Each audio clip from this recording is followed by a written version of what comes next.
반갑습니다. 김영현TV입니다. 윤석열 대통령 탄핵 심판을 10차까지 보면서 저는 그렇게 생각했습니다. 국민성 때문에 많이 악용되고 있구나, 이런 생각을 아니 가질 수 없었는데요. 대통령의 탄핵과 관련돼서 그 배후에는 대가리 안테나 꽂고 북한의 지령을 받는 간첩, 그리고 중국 머니에 취해 있는 매국노들, 이런 하이브리드 전쟁이 있는데 말이죠. 이거를 다루는 언론은 하나가 없습니다. 그리고 이거를 애써 찾는 2030들은 상황을 파악한 후 자발적으로 지금 윤석열 대통령 탄핵 반대 집회에 나오고 있는 거죠.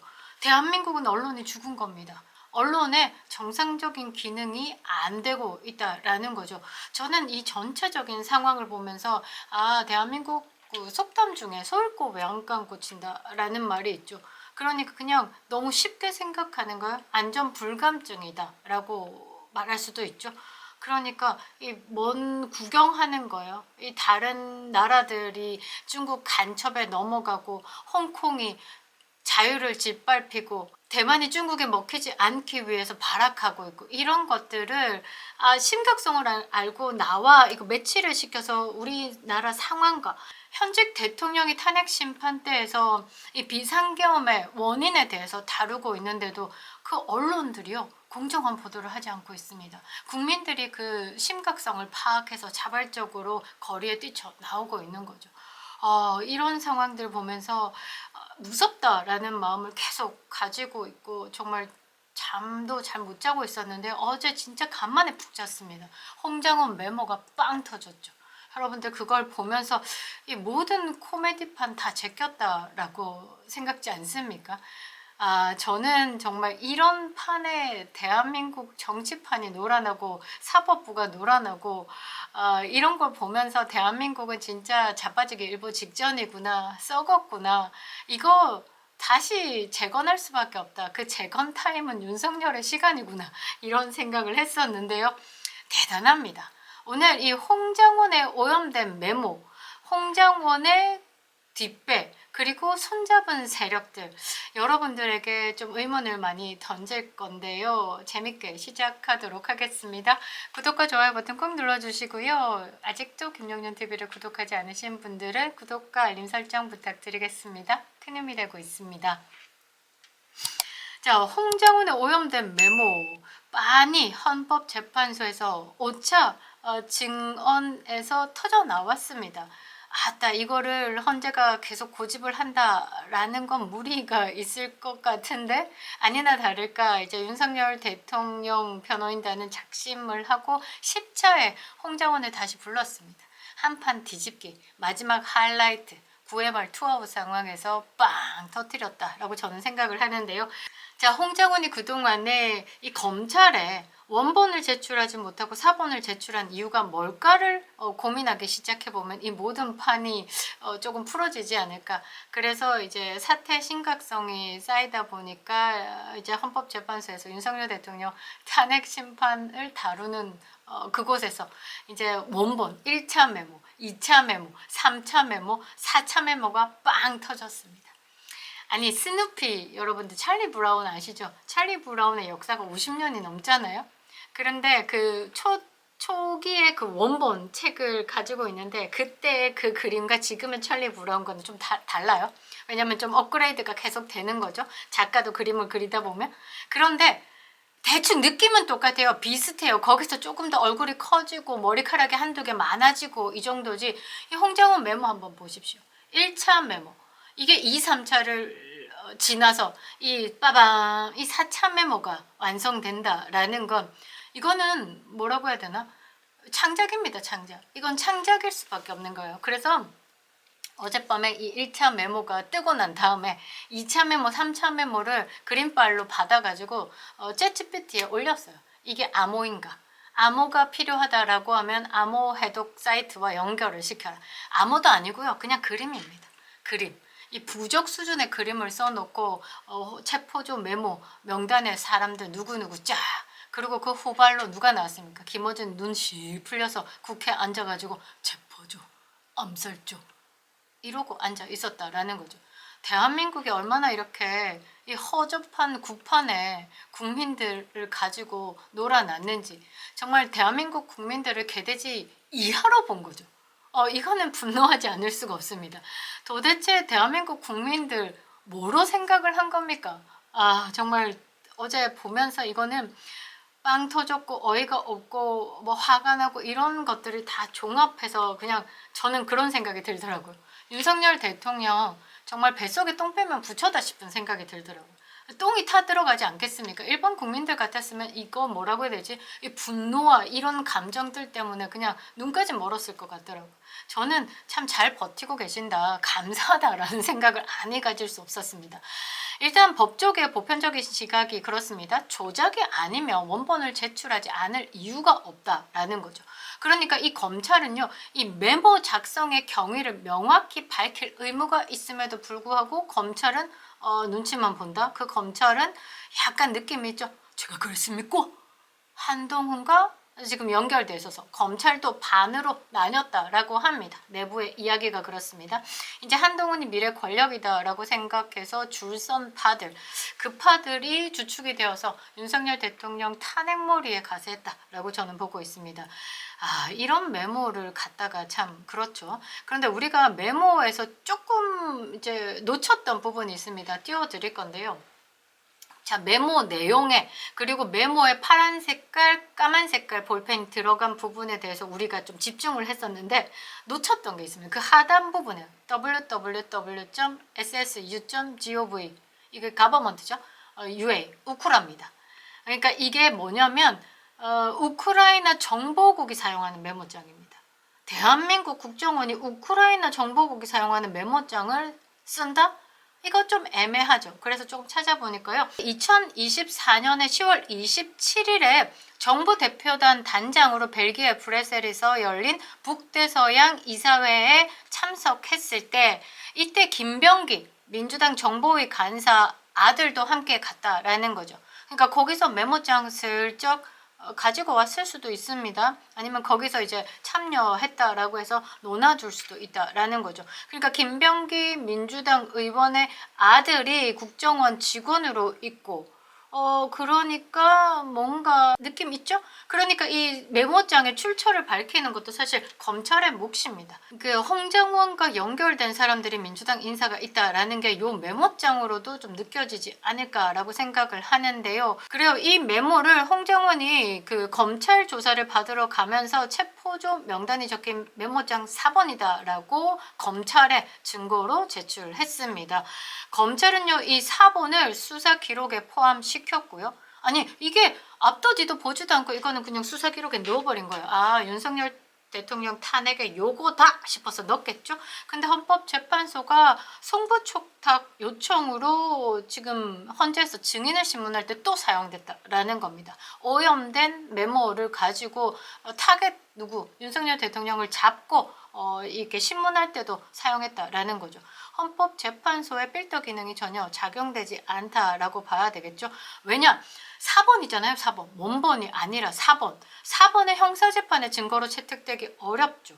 그런데 헌재에서 증거로 사용됐다라는 건 안 맞는 겁니다. 그러니까 제가 볼 때는 이 홍장원이가 이 형사재판에서 증거가 채택되기 어려우니까 바로 헌법재판소에서 흔들었다. 그러니까 언론을 이용했다라고 보시면 될 것 같습니다.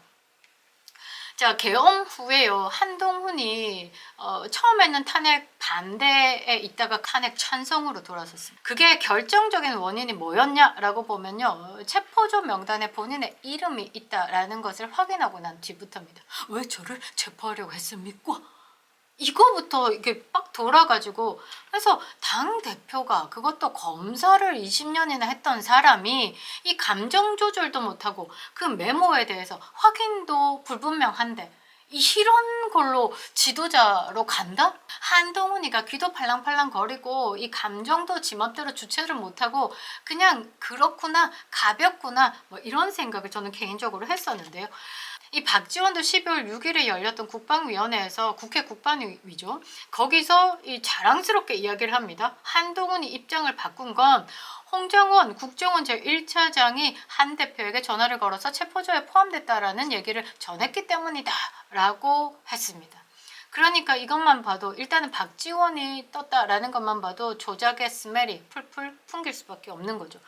그런데 또 하나가 밝혀졌습니다. 홍정원이 재혼한 아내, 두 번째 아내와 한동훈의 부인 누구? 진행정과의 각별한 사이가 들통이 났고 그러면서 이 체포조 명단에 한동훈이 들어갔다 이거를 전달한 게 이 홍정원의 두 번째 마누라가 진은정에게 주고 진은정이 한동훈에게 준 거 아닌가 이런 가능성도 있었죠.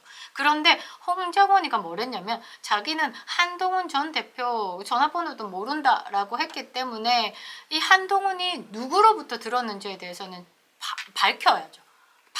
책에도 없습니다. 그냥 체포조에 대한 이야기, 비상계엄은 위헌과 위법이다라는 이야기만 주구장창 할 뿐 어디서 주워 들었는지 말을 안 한다라는 거죠. 그런데 지금 이거 어디서 주워 들었는지 대충 답 나오고 있습니다. 김종혁이라는 사람이 한동훈에게 숨으라라는 전화를 했다라는 것이죠.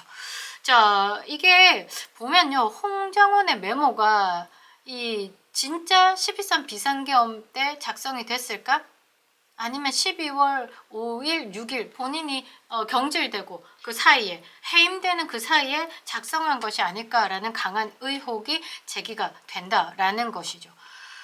일단 그 메모장 아래에 아까 방금 말씀드린 것처럼 www.ssu 가버먼트 우크라 이 부분에 대해서도 조금 이 검찰은 여기에 촉을 좀 세우고 누구의 메모인지부터 파악을 해야 된다라는 겁니다. 저는 김병기 의원과 아주 관계가 있다. 김병기 의원은 민주당 어디? 박선원, 박지원 쫙 모양이 좀 맞아 떨어지고 있죠. 자, 화면에 한번 띄워드릴 건데요. 홍정원이가 관사 입구에 있는 공터였기 때문에 서서 제 포켓에 있던 메모지에 막 적었습니다 라고 얘기했지만 이것도 말이 안 맞는 게 포스트잇에 이거 부적처럼 적은 거 보이죠? 주머니에 이렇게 수첩을 꺼냈는데 수첩에 포스트잇에다가 적었다. 이거 앞뒤 말이 지금 안 맞는 겁니다. 굉장히 이제 이런 메모에 대한 것들이 거짓으로 의심되는 정황들이 이제 나오기 시작했다라는 거죠. 그러고 뭐 왼손으로 글씨를 썼다라고 주장을 하는 건 제가 생각할 때 오른손으로 글씨 쓰는 제스처를 여러 번 보였습니다. 왜 이런 이야기를 할까? 지금 와서 생각해 보니까 메모를 한번 보면요. 필적 대조 자체가 불가능하다라는 점을 고려해서 그러니까 자기가 어버버 썼다. 그러니까 다른 사람이 썼을 가능성이 있다라는 것이 제기될 것을 염려한 나머지 자기는 오른손 왼손잡이 이러면서 마구 그냥 씨부리지 않았을까 저는 이렇게 생각을 하는 거죠. 메모 상단에 두꺼운 볼펜 그 다음에 얇은 필체 이게 필체가 여러 개가 섞여 있습니다. 다시 한번 띄워 드릴 건데요. 자, 보시면 파란색으로 두꺼운 거 까만색으로 얇은 거 느껴지시죠? 그런데 이런 필체가요. 지금 현재 젊은 세대들 필체가 아니다라고 합니다. 왜냐하면 이 필체 감정하시는 분들이 뭐냐면 대충 50대로 추정이 된다라고 하네요. 손글씨를 많이 썼던 세대가 쓸 수 있는 서체다라고 합니다. 그러니까 우리가 막 칠판에 판서하고 글씨 잘 쓰는 애들 선생님 대신해서 막 판서하고 막 이랬잖아요. 그런 세대다라고 봐야 되겠죠. 그래서 50대 이상이 쓴 글씨로 추정한다. 20, 30대에서는 이런 글씨체가 나오지 않으니까. 그러니까 근데 홍정원이는 자신의 보좌관이 있었다라고 이야기를 했습니다. 그런데 지금 홍정원의 보좌관이라고 하는 그 3명 모두 자신이 쓴 게 아니다라고 부인을 하고 있는 상황에서 홍정원의 보좌관 중에 또 한 사람이 1992년 졸업생, 현대고등학교 5회 졸업생, 오메야 한동훈과 동기다라는 사람이 있다라는 겁니다. 10차에서 헌재에서 10차에서 윤석열 대통령 측의 변호인단이 이 홍정원의 메모 작성에 보좌관 중에 한동훈과 동기 있죠? 라고 물었죠. 그러니까 뭔가 쫙쫙 맞아 떨어진다라는 느낌이 여러분들이 있으실 겁니다. 지금 현재 상황이 이렇습니다. 국민들은요, 검찰이 정치를 하는 것인지 진짜 수사를 하는 것인지 지금 지켜보고 있는 상황에서 한동훈도 갑자기 정치 복귀를 운운하면서 책 펴내고 그 책의 내용은 윤석열 대통령에 대한 비상계엄이 위법이고 위헌이다라는 것에 초점을 맞추고 있다라는 겁니다. 그런데 이 윤석열 대통령의 비상계엄 이코르 내란 이게 무너진 상황, 그 안에서 홍장원의 메모가 공작일 가능성이 드러난 상황, 이런 상황에서 윤석열 대통령 탄핵에 가장 앞장섰던 내부자 한동훈 누구로부터 체포 사실에 대해서 전달을 받은 것인지 밝혀내야죠. 한때 조선의 제일검이다라고 불리던 사람, 특수통 검사 아닙니까?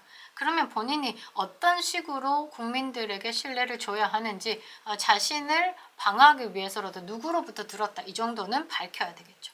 저의 합리적인 의심, 계엄 사태 이후부터 보수 패널로 계속 나와서 입에 개거품 물면서 내란이다라고 주장해왔던 JTBC 하면 유명하죠. 최순실의 태블릿 PC, 문서 기능조차 없는 태블릿 PC를 가지고 국정농단이다 라고 몰면서 박근혜 전 대통령 탄핵 몰이를 했던 곳입니다. 한 번 해봤으니까 두 번은 쉬울 수도 있겠죠.